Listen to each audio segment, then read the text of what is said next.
From disturbing stories of dismemberment to prisoners riding the lightning, these are the most controversial episodes of Criminal Minds revealed. Who is coming? Who is coming? Mr. Scratch! He's already here. Over the years, Criminal Minds has definitely pushed boundaries. Case in point, check out our first pick, an episode titled Jane. From Criminal Minds' suspect behavior that follows the story of the Indianapolis unsub. At first glance, this episode may seem like your run-of-the-mill Criminal Minds plot, where an unsub is suspected of an evil act with the BAU investigating them. But what makes this episode especially creepy are the dismembering scenes. I've watched Criminal Minds, and I know about all the crazy things that have happened in the show over the years, but dismembering a woman alive? Jesus, I'll have to draw the line at that.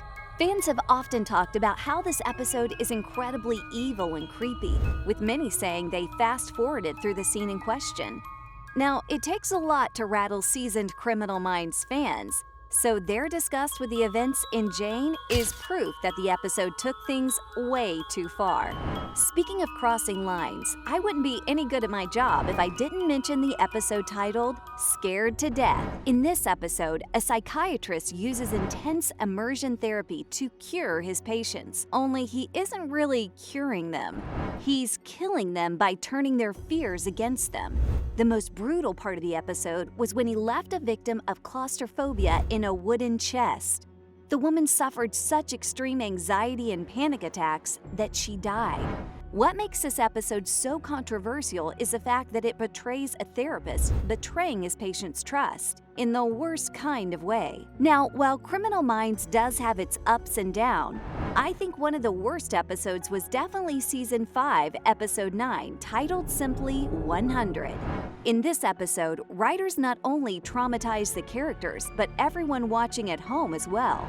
If you recall, this is the episode where Hotch's family is targeted by George Foyt. Even after Haley and Jack are sent into the Witness Protection Program, George tracks them down, tortures them, and kills them. The worst part, though?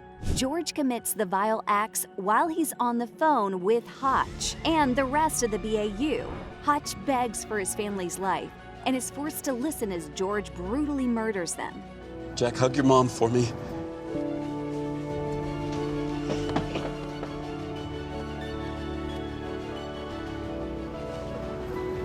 Mommy, hug me.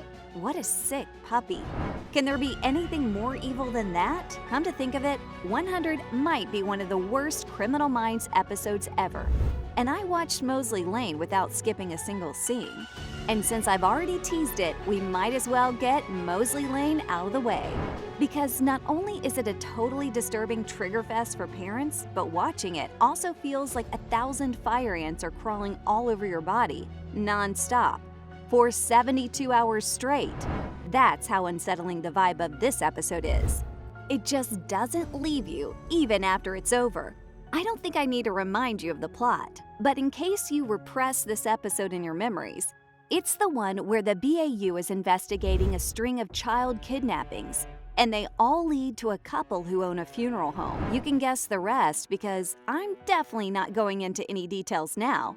And that's exactly why this episode is such a big point of controversy among fans. Some say it's one of the most brilliant pieces from the show, while others, especially parents, say they can't bear to watch it because of how sad and disturbing it is. One thing's for sure though, this episode does check all the marks for being one of the creepiest plots on the show. So full marks to Matthew Gray Gubler for direction.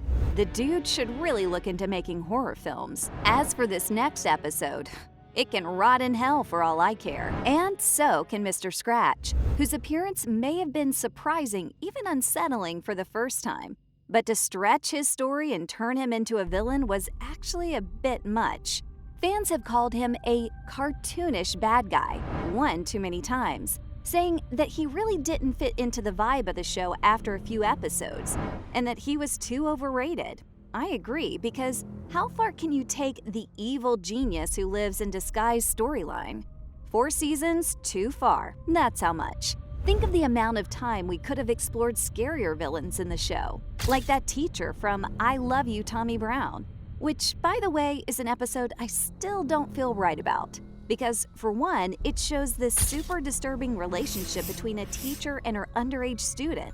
Then, when she gets caught, she's repeatedly let go despite her problematic behavior. If this isn't a clear indicator that law enforcement needs to get its priorities straight, I don't know what is. When she's let go, Margaret continues to go off and murder people without anyone on her trail. You have to admit, that's crazy.